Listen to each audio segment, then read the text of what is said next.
મહીસાગર જિલ્લામાં સ્થાનિક સ્વરાજની ચૂંટણી માટે ટિકિટની જાહેરાત થતા ભારતીય જનતા પાર્ટીમાં આંતરિક રોષ ફાટી નીકળ્યો। જિલ્લા ભાજપ બક્ષીપંચ મોરચાના ઉપપ્રમુખ અને પૂર્વ સરપંચ રણજીતસિંહ ચંદુભાઈ બારિયાએ પક્ષના તમામ હોદ્દા પરથી રાજીનામું આપ્યું। રણજીતસિંહ આક્ષેપ કર્યો કે પક્ષમાં છેલ્લા ઘણા સમયથી તેમની અવગણના કરવામાં આવી રહી છે। ટિકિટ ફાળવણીનું ભાજપના મૂળ સિદ્ધાંતોનું પાલન થયું નથી।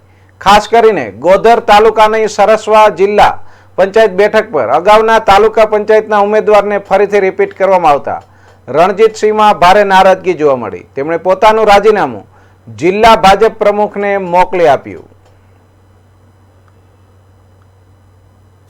હું બારિયા રણજીતસિંહ ચંદુભાઈ આજરોજ મહીસાગર જિલ્લાના ઉપાધ્યક્ષ બક્ષીપંચ મોરચામાંથી રાજીનામું આપું છું।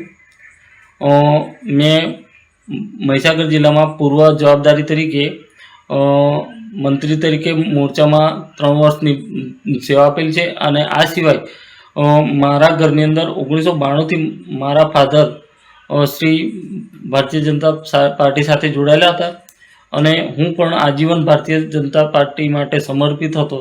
પણ મને આજે એવું થયું કે મેન્ડેટ જોતા અને જે પાર્ટી મેન્ડેટ આપ્યું એ ઉમેદવારોને જોતા એવું થયું કે આજે શિક્ષણની મોટી વાત થતી હોય ત્યારે આ શિક્ષણની બાબતમાં જે શિક્ષણ વગરના ઉમેદવારો આવતા હોય તો દેશના ભવિષ્ય સાથે ખેલવાડ થતો હોય એવું મને લાગતા મેં રાજીનામું આપેલું છે।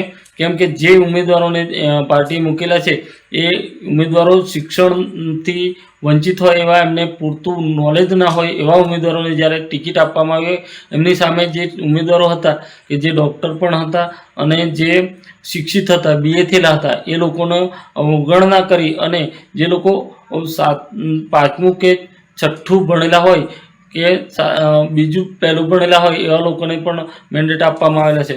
તો મારું એટલું જ કહેવું છે કે પાર્ટી જ્યારે વિકાસની વાતો કરતી હોય અને જો પાર્ટી આવા લોકોને મેન્ડેટ આપશે તો ભવિષ્યમાં આવનારા ભાવિ પેઢી માટે